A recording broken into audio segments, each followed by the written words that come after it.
Saudara-saudari, marilah kita mendengarkan renungan dengan judul Maria diangkat ke surga, yang berdasarkan pada Injil Lukas bab 1 ayat 41a dan 42. Dan ketika Elisabet mendengar salam Maria, ia berseru dengan suara nyaring, "Diberkatilah engkau di antara semua perempuan, dan diberkatilah buah rahimmu." Dalam nama Bapa dan Putra dan Roh Kudus. Amin.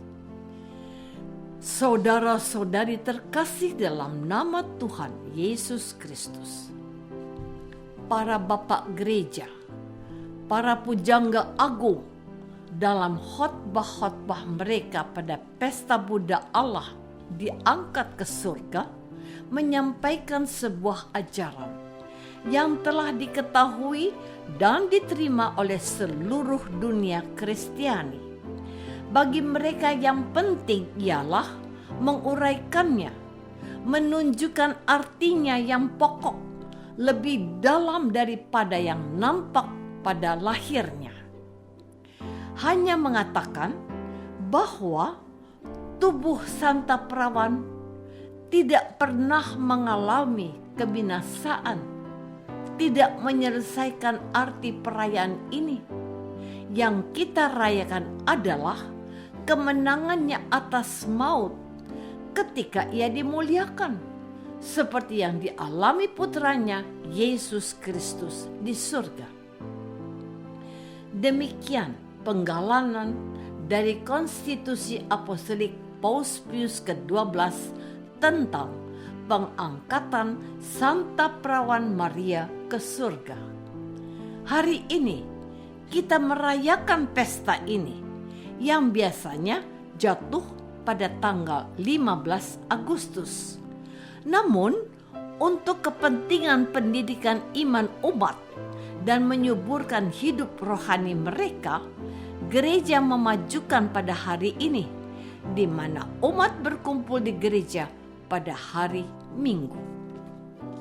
Saudara-saudari terkasih, seorang pengarang kuno mengatakan, karena dia, Ibu Kristus Sang Penyelamat, Ibu termulia, Ibu Tuhan kita yang memberi hidup yang luput dari maut, maka ia dikembalikan kepada hidup oleh putranya dan di dalam tubuhnya untuk selamanya ikut memiliki keluputan dan kebinasaan dalam tubuhnya bersama dia, yang membangkitkannya dari makam dan mengangkatnya bersama dirinya dengan cara yang hanya diketahui oleh dia sendiri. Masih banyak kesaksian lain yang tidak cukup waktu untuk menjelaskan kepadamu hari ini. Namun, saya mau menegaskan bahwa pada hakikatnya semua bapak gereja itu mendasarkan kesimpulannya pada kitab suci yang kepada kita memberi gambaran bahwa Ibu Tuhan selalu bersatu dan tidak terpisahkan dari putra ilahinya, serta selalu ikut dalam nasibnya. Maria menampung apa yang tidak dapat ditampung oleh surga dalam rahim keperawanannya sebagai tahta anaknya. Maka layaklah jika dia memperoleh surga sebagai ganjarannya. Sebagai wanita taat, Maria telah menyediakan dirinya untuk dipakai oleh Tuhan untuk melaksanakan karya penebusan melalui putranya, Yesus yang dikandungnya. Saudara-saudari terkasih, cuplikan perikop Injil hari ini yaitu, dan Ketika Elisabet mendengar salam Maria, ia berseru dengan suara nyaring, "Diberkatilah engkau di antara semua perempuan, dan diberkatilah buah rahimmu." Ini merupakan pengakuan seorang manusia tua yang dianggap mandul, tetapi diberkati Tuhan. Ia berjumpa bukan dengan sekedar seorang saudari, melainkan wanita yang terberkati. Selanjutnya, Elisabet berkata, "Siapakah aku ini sampai ibu Tuhanku datang mengunjungi aku?" Cara menyapa yang menunjukkan iman gereja perdana yang menyebut Maria sebagai Bunda Allah. Gelar Bunda Allah itu dirayakan oleh gereja setiap tanggal 1 Januari. Sebuah julukan yang bukan ala kadarnya, melainkan menyatakan peninggian seorang manusia yang menjadi ibu Tuhanku, sebab dialah yang menyetujui rencana Bapa untuk melahirkan putranya yang di dalam dunia. Wanita sederhana dan penuh iman serta takut akan Allah ini memasrahkan masa depannya kepada kehendak Allah dengan berkata,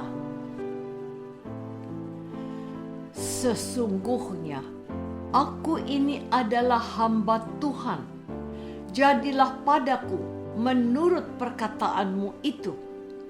Maria yang bersahaja ini sejak semula telah menyerahkan dan menjadikan rahimnya sebagai surga bagi Yesus, anak Allah yang hidup.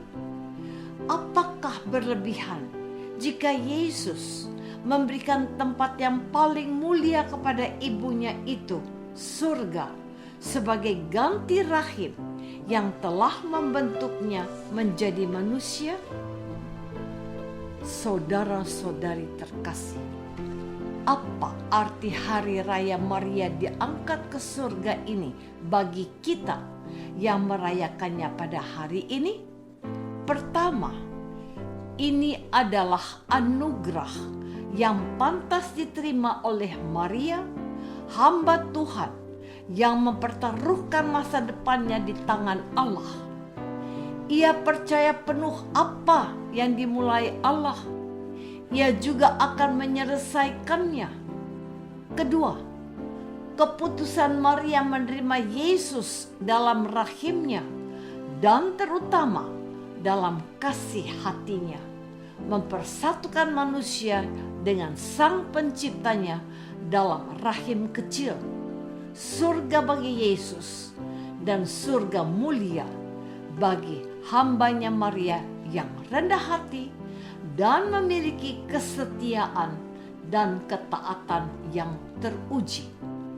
Ia siap menerima Yesus hidup dalam rahimnya untuk dilahirkan. Ia juga menerima Yesus yang disalibkan dan melukai hatinya, yang mencintai anaknya yang dicintainya.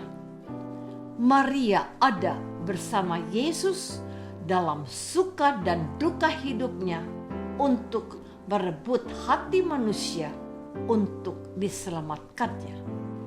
Kalau hari ini kita merayakan pesta ini, kita dididik untuk memiliki iman yang teguh seperti Maria yang mengandalkan Yesus dalam hidup kita hari ini dan selanjutnya. Kita juga dididik untuk mengikuti Yesus dimanapun dan kapanpun, dalam suka maupun dalam duka. Menjadi pengikut Yesus itu tidak mudah.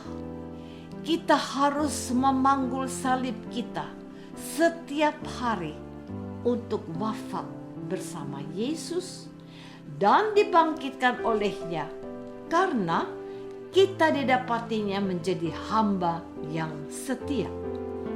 Ia menyediakan surga bagi kita. Apakah aku merindukan surga abadi bersama Maria dengan menjadi murid yang taat? Marilah kita berdoa. Bapa yang Maha Baik, kami bersyukur karena memiliki Ibu Maria yang telah memberikan kami teladan menjadi murid yang setia. Tambahkanlah iman kami kepada Yesus dan ajarlah kami menaati firman-Nya kini dan sepanjang masa. Amin. Semoga kita semua selalu dinaungi dan dibimbing oleh berkat Allah yang Maha Kuasa, Bapa dan Putra dan Roh Kudus. Amin.